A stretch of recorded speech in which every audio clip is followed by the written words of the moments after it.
MTV news Kannada ವಾಹಿನಿಗೆ ಸ್ವಾಗತ. The auto rickshaw owners drivers ಅಸೋಸಿಯೇಷನ್ನ ಬೆಳಗಾವಿ ವತಿಯಿಂದ ಹಿಂದೂ ಮುಸ್ಲಿಂ ಬಾಂಧವರು ಒಂದುಗೂಡಿ ಬೆಳಗಾವಿ ಕೇಂದ್ರ ಬಸ್ ನಿಲ್ದಾಣದಲ್ಲಿ ಶುಕ್ರವಾರ ಸಂಜೆ ಕಾರ್ತಿಕ ಹುಣ್ಣಿಮೆಯ ನಿಮಿತ್ತವಾಗಿ ಶ್ರೀ ತುಳಸಿ ವಿವಾಹ ಮತ್ತು ಶ್ರೀ ಲಕ್ಷ್ಮೀ ಪೂಜೆಯನ್ನು ಹಮ್ಮಿಕೊಳ್ಳಲಾಗಿತ್ತು.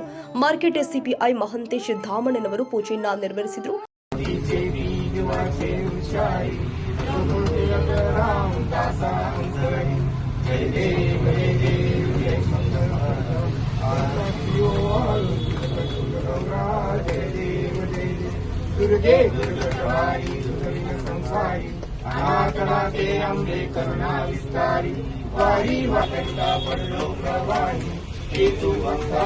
ಈ ವೇಳೆ ಅಧ್ಯಕ್ಷರು ಆದ ಮನ್ಸೂರ್ ಹೊನ್ಗೇಕರ್, ಉಪಾಧ್ಯಕ್ಷ ಗೌತಮ್ ಕಾಂಬ್ಳೆ ಉಪಸ್ಥಿತರಿದ್ದರು. ತಾಜಾ ಸುದ್ದಿಗಾಗಿ ಎಂಟಿವಿ ನ್ಯೂಸ್ 24x7ಗೆ ಸಬ್ಸ್ಕ್ರೈಬ್ ಮಾಡಿ ಮತ್ತು ಬೆಲ್ ಐಕಾನ್ ಅನ್ನು ಒತ್ತಿ. ತಪ್ಪದೇ ಲಿಂಕ್ ಶೇರ್ ಮಾಡಿ.